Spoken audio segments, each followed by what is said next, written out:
Good morning everyone. Now is 4:30 AM। আমরা চললাম। কোথায় যাচ্ছি অবশ্যই তোমাদের ডিটেলসটা বলছি। ভোরবেলা যেহেতু পুরো ট্রেন দেখো ফাঁকা, হাওড়া পৌঁছে গেছি, খুব একটা ভিড় নেই যেহেতু আজকে রোববার, তার মধ্যে ভোরবেলা যেহেতু সেজন্য ভিড়টা অনেকটা কম।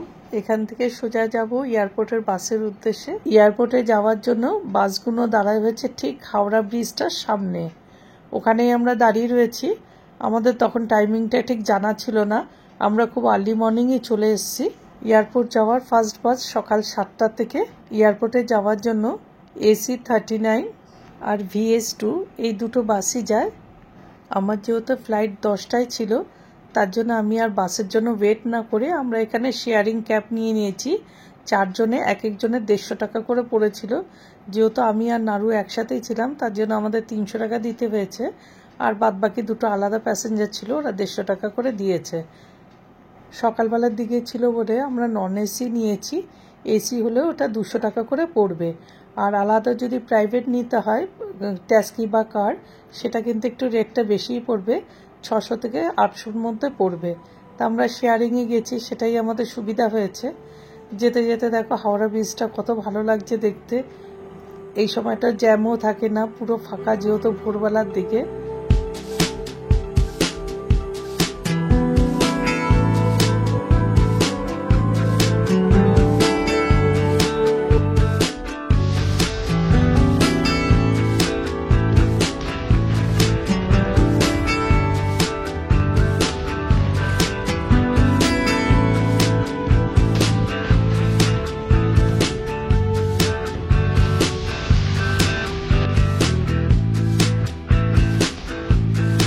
দমদম এয়ারপোর্টে ঢুকে গেছি। প্লেনটা দেখে বুঝতে পারছো সামনে এন্ট্রিতেই একটা প্লেন থাকে।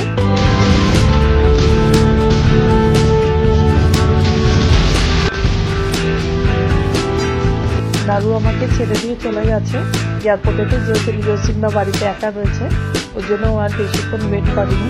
আমি এখানে ফ্লাইটের জন্য এবার বসে রয়েছি, বোর্ডিং পাস সবই হয়ে গেছে। এবার কি করবো, টাইম স্পেন্ড করতে হচ্ছে এভাবে বসে বসে ফ্লাইটগুলোকে দেখছি, সব প্লেনগুলো উঠছে নামছে, ভিউটা খুব সুন্দর লাগছে। আমরা যখন ছোট ছিলাম তখন কিন্তু এয়ারপোর্টে এত কড়াকড়ি ছিল না। আমার বাবা যখন যেত ফ্লাইটে, তখন কিন্তু আমরা এরকম কাছের এখান থেকে দাঁড়িয়ে দেখতাম প্লাস টাটা করতাম।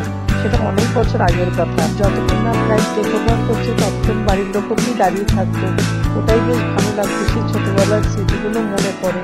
এখন তো সব পাল্টে গেছে অনেক কিছুই। আস্তে আস্তে আমরা যত বড় হতে থাকলাম দেখছি নিয়মকানুন অনেক কিছু পাল্টে দিয়েছে।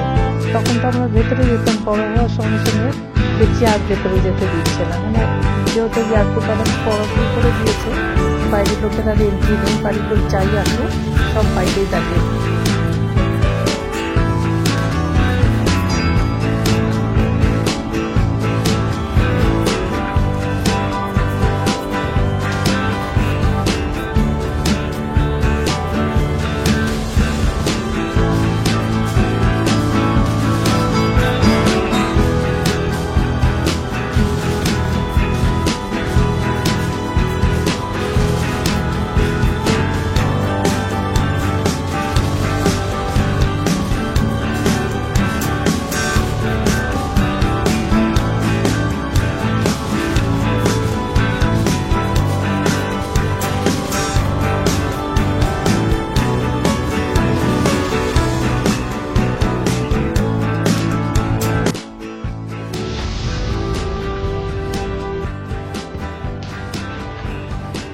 এয়ারপোর্টে পৌঁছে গেছি।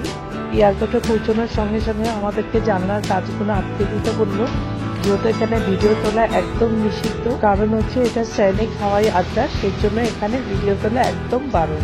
এয়ারপোর্টের সাথে একটা মল আছে, এরো মল, সেখানে চলে গেছি লাঞ্চ করতে। কারণ যেহেতু এখন মেয়ের হোস্টেলে পৌঁছে লাঞ্চটা পাবো না, তার জন্য এখানে লাঞ্চ করে যাচ্ছি। কারণ সেই ভোরবেলা বেরিয়েছি 4টের সময়, 4টের সময় না 4:30 বেরিয়েছি, কিন্তু উঠেছি তো ভোরবেলা, অত সকালে তো আর খাওয়া যায় না। 3টের সময় ঘুম থেকে উঠেছি। এখানে ধোসা অর্ডার করেছি, খুব একটা ভালো না খেতে, কিন্তু দামটা প্রচুর নিয়েছে। প্রচুর ফুড কোর্ট আছে কিন্তু প্রচুর এক্সপেন্সিভ।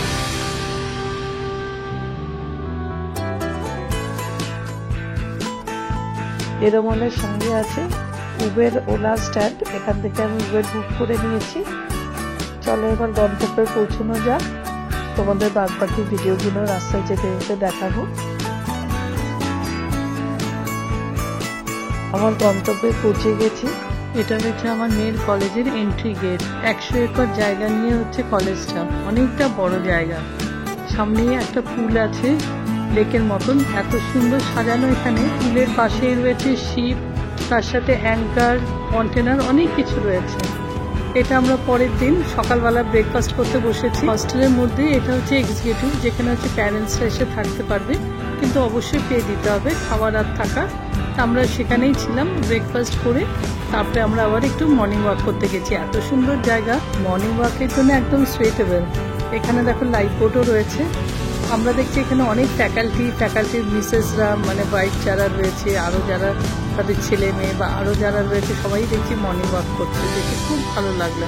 তা আমরাও একটু ওখানে ভিডিও করলাম, একটু সেলফি টেলফি নিলাম, দিয়ে একটু মর্নিং ওয়াক, মানে যে কয়দিন আমরা ছিলাম মোস্টলি আমরা গেছি হচ্ছে 10 তারিখ থেকে 16 তারিখ অবধি আমরা ছিলাম।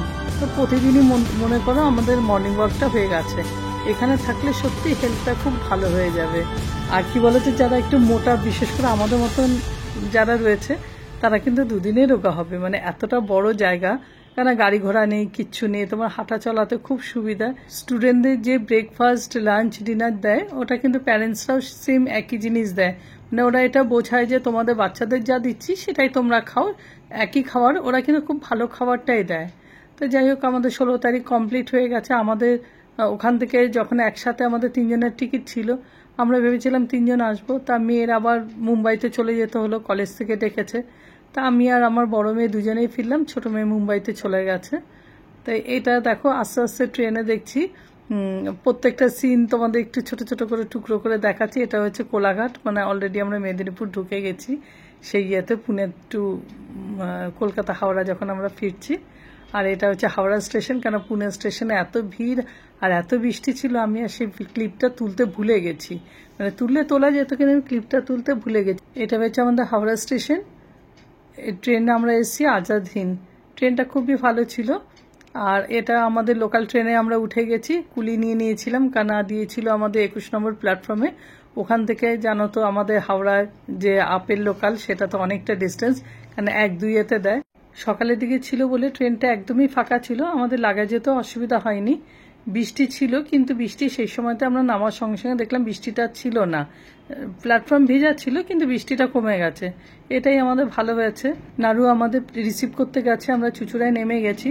এখন তো প্রত্যেকটা প্ল্যাটফর্মে ফলের দোকান, সবজির দোকান বসে। তো ফেরার সময় আমরা একটু ফলও নিয়ে নিলাম, বিশেষ করে লিওর জন্য কলা। আমাদের কলাটা হচ্ছে লিওর নেশার জিনিস, তোমরা সবাই জানো। তো কিছু ফল, আম, সবজি এইসব কিনে নিয়ে আমরা বাড়ির দিকে রওনা দিলাম। ওইদিকে লিও সিম্বা তো বাড়িতে একা রয়েছে জানো। আর বাকি জিনিস যা ছিল লাগেজ ট্রান্সপোর্টে আমরা সব পাঠিয়ে দিচ্ছি, বই, জামা কাপড়, আরও এক্সট্রা যেগুলো ছিল সব ওগুলো আমরা ট্রান্সপোর্টে দিয়েছি। তারপরেও আমাদের লাগেজ ভারী হয়েছে, কেন পুরো আলমারি তুলে নিয়ে পারলে চলে গেছে, এত জামা কাপড় নিয়ে গেছিল। বলেছিলাম ছুটিতে যখন এসছিস তখন কিছু কমিয়ে রেখে যা, সেগুলো আর রাখিনি, আরো এক্সট্রা জামা কাপড় নিয়ে গেছে, তাতে আরো লাগেজ বেশি হয়েছে। যাক, ভালো ভালো সবকিছু পাঠিয়ে দিতে পেরেছি, এটাই অনেক। ভিডিওটা এখানেই শেষ করলাম, আসছি ফিরে নেক্সট ভিডিওতে।